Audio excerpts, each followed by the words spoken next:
Donald Trump finds himself in a practically unprecedented position for an American president, slammed by some fellow Republicans as he is praised by white supremacists. It's more backlash from that extraordinary exchange with reporters here at Trump Tower. Although not everybody in the GOP is speaking out or calling out President Trump by name. Some leaders like Mitch McConnell still silent so far after the president blames both sides for Saturday's violence. It is a return to his original remarks on Charlottesville and something that once again has put him at the center of an explosive controversy. This morning, new fallout from inside the president's own party, blasting what they see not just as a political failure, but a moral one after the violence in Charlottesville. But you had many people in that group other than neo-Nazis and white nationalists, okay? The president, combative and defiant, unleashing and unscripted. I think there's blame on both sides, and I have no doubt about it, and you don't have any doubt about it either. John McCain writing, "There's no moral equivalency between racists and Americans standing up to defy hate and bigotry. The president of the United States should say so." And from Marco Rubio, the white supremacy groups will see being assigned only 50% of blame as a win. Overnight, protesters, led by Michael Moore, demonstrated outside Trump Tower. What about the alt-left that came charging at the, as you say, the alt-right? Do they have any semblance of guilt?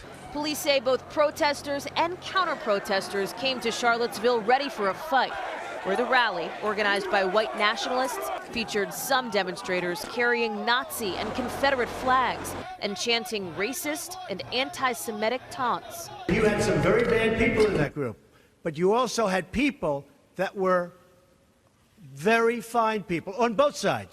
The president's extraordinary exchange with reporters stunned even his own advisors. One senior White House official telling NBC News the president went rogue.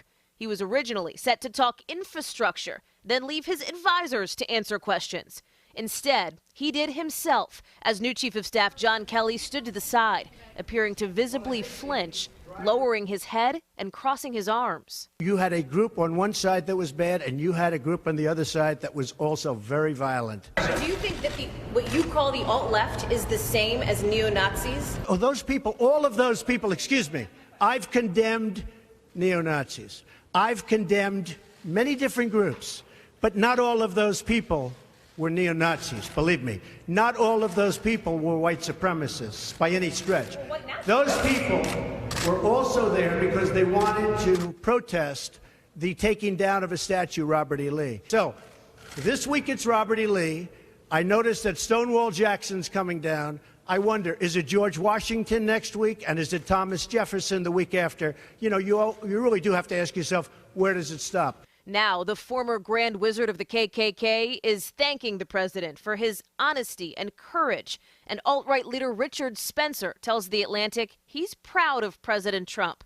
Just hours after the president spoke, the head of the Marine Corps, General Robert Neller, posted a tweet writing, "There is no place for racial hatred or extremism in the Marine Corps. Our core values of honor, courage, and commitment frame the way Marines live and act." And now yet another defection from the president's manufacturing council. The latest, Richard Trumka, the head of the AFL-CIO, the largest group of labor unions in the country. Trumka saying he refused to accept any tolerance of bigotry and domestic terrorism.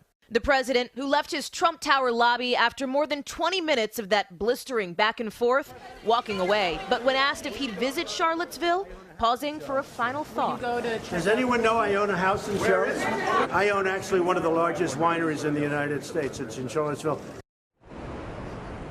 You saw the president's advisors surrounding him there, flanking him at the lectern, but not Steve Bannon.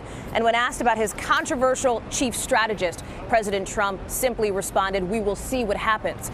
Two sources close to Bannon tell NBC News now he seems confident that he will survive this latest round of questions about his political future with the president. Matt, Savannah, back to you. All right, Hallie Jackson outside Trump Tower, just down the road from us here in New York. Hallie, thank you. Hello, Today fans. Thanks for checking out our YouTube channel. Subscribe by clicking that button down there and click on any of the videos over here to watch the latest interviews, show highlights, and digital exclusives.